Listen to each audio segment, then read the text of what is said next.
Assalamualaikum sedulur, bertemu lagi dengan saya Bu Binarsi. Tanda-tanda kisah akhir zaman, padahal sudah terlihat banyak kejadian-kejadian yang terlihat tanda-tanda kisah akhir zaman. Tapi banyak manusia-manusia yang tidak percaya. Tanda-tandanya adalah seorang anak yang berani terhadap orang tuanya, seorang murid yang berani terhadap gurunya, dan wanita-wanita hebat, yaitu wanita yang hamil tanpa suami. Dari tahun ini ke depannya akan banyak terjadi.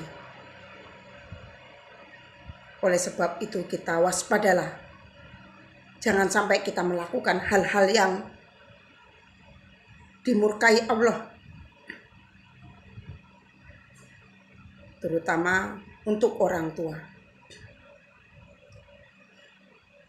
Kita sebagai anak jangan sampai kita melawan terhadap orang tuanya.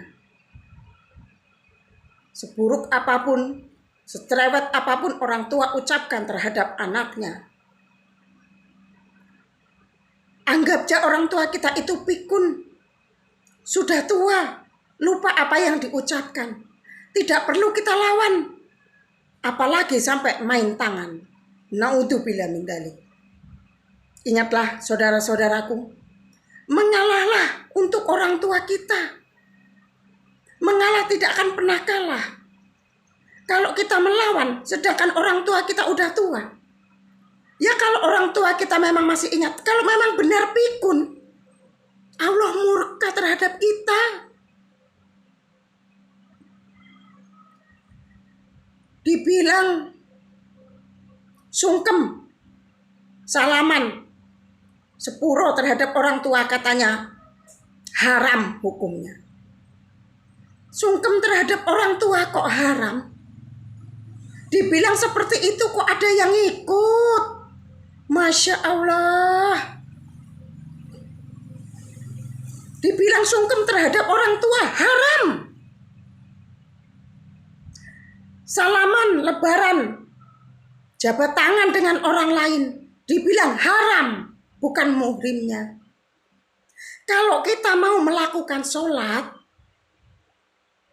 kita menyentuh tangan orang yang bukan muhrimnya, itu tidak sah. Kita wajib bersuci lagi. Tapi hari-hari biasa tidak ada yang haram.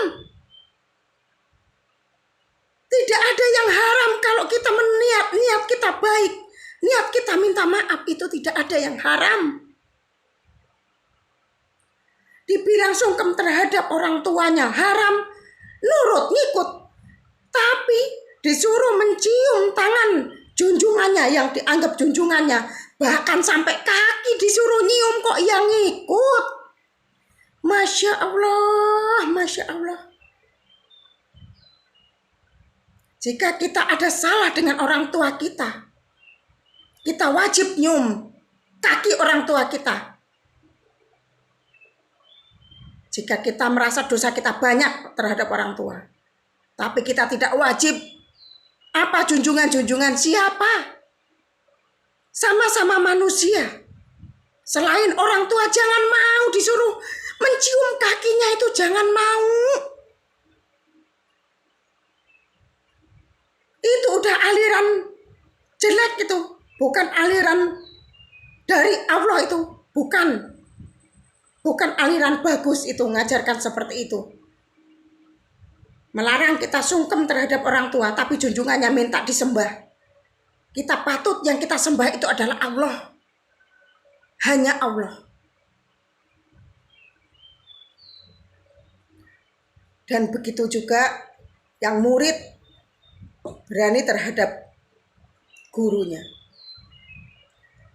Jika anak kita mengadu, gurunya seperti ini, memburuk-burukan gurunya, dipukul oleh gurunya, kita tanyakan dulu baik-baik.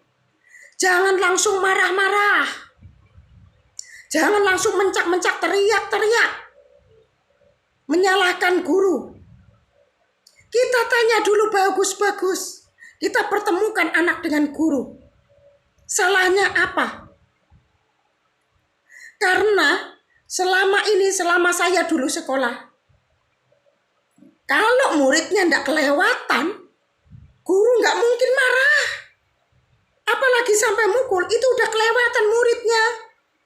Memang muridnya yang kelewatan, lari-lari di atas meja. Cewek-cewek diganggu biasanya kalau yang laki-laki. Jadi tanyakan dulu bagus-bagus, jangan asal marah-marah terhadap gurunya. Kesalahan anak kita tuh apa? Karena kalau anak kita yang memang melawan terhadap guru, yang memang nakal, kalau kita bela, bukan hanya guru yang dilawan, tapi kita sebagai orang tua pun akan dilawan sama anak kita. Besar kepala anak kita nanti kalau kita bela, sedikit-dikit kita bela tanpa tahu kesalahannya. Dan begitu juga anak wanita-wanita yang katanya banyak wanita hebat yang hamil tanpa suami. Kita sebagai ibu, kita punya anak laki-laki maupun perempuan itu sama tanggung jawabnya, resikonya itu sama.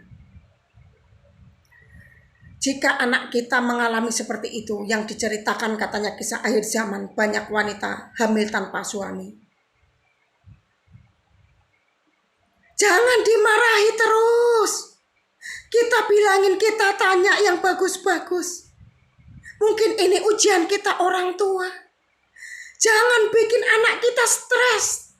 Jangan bikin anak kita depresi. Yang kita takutkan, jika anak kita putus asa mengakhiri hidupnya, siapa yang rugi? Kita yang telah melahirkan. Bersabarlah. Mungkin itu ujian Tuhan untuk kita. Yakin dan percayalah. Allah udah menguji hambanya seperti itu.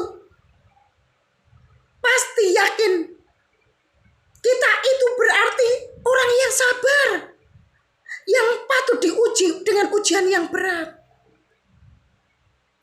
Ingatlah saudara-saudaraku, dukunglah terus anak kita. Jangan biarkan anak kita itu stres. Apapun yang terjadi dengan anak kita, beri kita dukungan sebagai orang tua.